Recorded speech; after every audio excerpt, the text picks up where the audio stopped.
नमस्कार दोस्तों, आई सुनते हैं अंधी बुढ़िया और गणेश जी की कहानी। जब गणेश जी को बुढ़िया ने ठगा, चलिए सुनते हैं यह कहानी। गणेश जी विघ्न विनाशक व शीघ्र प्रसन्न होने वाले देवता हैं। अगर कोई सच्चे मन से गणेश जी की वंदना करता है तो गौरी नंदन तुरंत प्रसन्न होकर उसे आशीर्वाद प्रदान करते हैं। वैसे भी गणेश जी जिस स्थान पर निवास करते हैं उनकी दोनों पत्नियां रिद्धि तथा सिद्धि भी उनके साथ रहती हैं। उनके दोनों पुत्र शुभ व लाभ का आगमन भी गणेश जी के साथ ही होता है। कभी कभी तो भक्त भगवान को असमंजस में डाल देते हैं। पूजा पाठ व भक्ति का जो वरदान मांगते हैं वह निराला होता है। काफी समय पहले की बात है, एक गांव में एक अंधी बुढ़िया रहती थी। वह गणेश जी की परम भक्त थी। आंखों से भले ही दिखाई नहीं देता था, परंतु वह सुबह शाम गणेश जी की बंदगी में मग्न रहती। नित्य गणेश जी की प्रतिमा के आगे बैठकर उनकी स्तुति करती, भजन गाती व समाधि में लीन रहती। गणेश जी बुढ़िया की भक्ति से बड़े प्रसन्न हुए। उन्होंने सोचा, यह बुढ़िया नित्य हमारा स्मरण करती है, परंतु बदले में कभी कुछ नहीं मांगती। भक्ति का फल तो उसे मिलना ही चाहिए।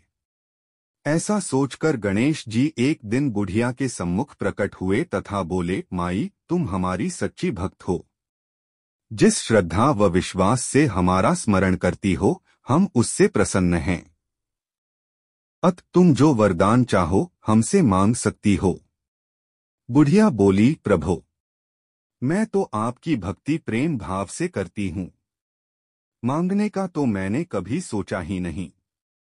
अत मुझे कुछ नहीं चाहिए। गणेश जी पुनः बोले, हम वरदान देने के लिए आए हैं। बुढ़िया बोली, हे सर्वेश्वर, मुझे मांगना तो नहीं आता। अगर आप कहें तो मैं कल मांग लूंगी। तब तक मैं अपने बेटे व बहू से भी सलाह मशविरा कर लूंगी। गणेश जी कल आने का वादा करके वापस लौट गए। बुढ़िया का एक पुत्र व बहू थे। बुढ़िया ने सारी बात उन्हें बताकर सलाह मांगी। बेटा बोला, माँ, तुम गणेश जी से ढेर सारा पैसा मांग लो, हमारी गरीबी दूर हो जाएगी, सब सुख चैन से रहेंगे। बुढ़िया की बहू बोली, नहीं, आप एक सुंदर पोते का वरदान मांगे।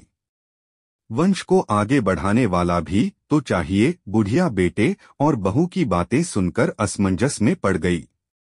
उसने सोचा, यह दोनों तो अपने अपने मतलब की बातें कर रहे हैं। बुढ़िया ने पड़ोसियों से सलाह लेने का मन बनाया। पड़ोसन भी नेक दिल थी। उसने बुढ़िया को समझाया कि तुम्हारी सारी जिंदगी दुखों में कटी है।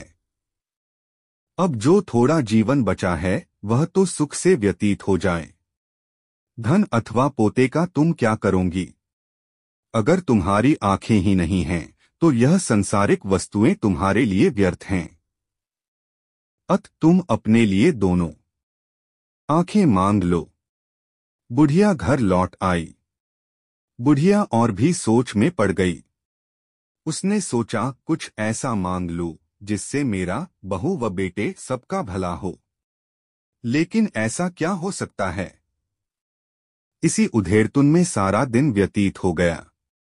बुढ़िया कभी कुछ मांगने का मन बनाती तो कभी कुछ, परंतु कुछ भी निर्धारित न कर सकी।